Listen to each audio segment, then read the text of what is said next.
BRS రజతోత్సవకి లక్షలాది మంది ప్రజలు కూడా ఇక్కడ చేరుకుంటున్నటువంటి పరిస్థితులు ఉన్నాయి. ఉమ్మడి నల్గొండ జిల్లా నుంచి దాదాపు 17 ఎడ్ల బండిపై కూడా అక్కడ ఉన్నటువంటి బీఆర్ఎస్ కార్యకర్తలు, బీఆర్ఎస్ అభిమానులు కూడా ఇక్కడ చేరుకున్నటువంటి ఆ దృశ్యాలు కూడా కనిపిస్తున్నాయి. ప్రస్తుతం మనం చూస్తున్నాం ఇక్కడ భారీ ఎత్తున కూడా ఇక్కడ ఎడ్ల బండ్ల ద్వారా కూడా ఉమ్మడి నల్గొండ జిల్లా నుంచి కూడా ఇక్కడికి చేరుకున్నారు. ప్రస్తుతం వారిని అడిగి తెలుసుకుందాం. వారు ఎక్కడి నుంచి వచ్చారు, వారు ఏ గ్రామం, మీరు ఎక్కడి నుంచి వచ్చారు? సూర్యాపేట జిల్లా నుంచి వచ్చాం. ఆత్మకూరు. ఎన్ని రోజులు పట్టింది మీకు రానికి? మాకు 6 రోజులు పట్టింది ఇక్కడ రానికి. 6 రోజులు పట్టింది.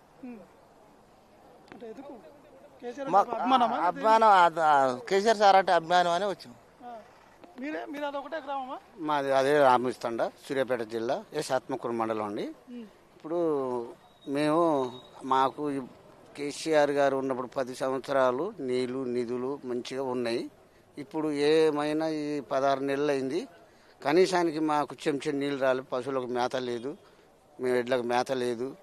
కాబట్టి ఇక్కడ బహిరంగ సభ పెడుతురంటే కేసీఆర్ గారికి కలిసి మాట్లాడి పోదామని ఇక్కడ ఎడ్ల బండి కట్టుకుని వచ్చినాం సార్. గతంలో కేసీఆర్ పాలించినటువంటి సమయంలో మాకు నీళ్లు అన్ని కూడా ఎందాయని చెప్పేసి కూడా ఇక్కడ ఉన్నటువంటి వారు కూడా చెప్తున్నారు. ముఖ్యంగా ఇటు ఆ కేసీఆర్ ఏం మాట్లాడతారని వినేందుకు కూడా ముఖ్యంగా మీరు ఇక్కడ చేరుకున్నామని చెప్తున్నారు. మీరు ఎక్కడి నుంచి వచ్చారే? మీరు ఏ ఊరు మీది? ఆత్మకూరు. ఎందుకు వచ్చారు? మీటింగ్ కానీ వచ్చినాం. కేసీఆర్ ఉన్నప్పుడు బాగుందా? కేసీఆర్ ఉన్నప్పుడు బాగుందని వచ్చినాం, మళ్ళీ రావాలని. ఎన్ని రోజులు పట్టింది దానికి? 6 రోజులు అండి ఆడికి.